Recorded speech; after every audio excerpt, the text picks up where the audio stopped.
Welcome to MS20 garage. तो आज हम एक शॉकअप के बारे में बात करेंगे। ये आप देख सकते हैं, ये पूरा धंस गया है। यहाँ पर आपकी गाड़ी का शॉकअप एलसील अगर लीक होती है तो आपको ये भी देखना है कि इसका पाइप ठीक है कि नहीं है। जैसे ये पाइप ख़राब हो गया है ये CVZ का, तो हम इसे रिप्लेस करेंगे। ये हमने लाया है गैब्रियल का, ये देख सकते हैं आप, पूरा फ्रेश है।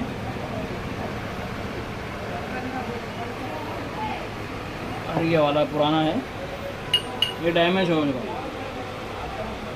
इसलिए हम नया डालेंगे।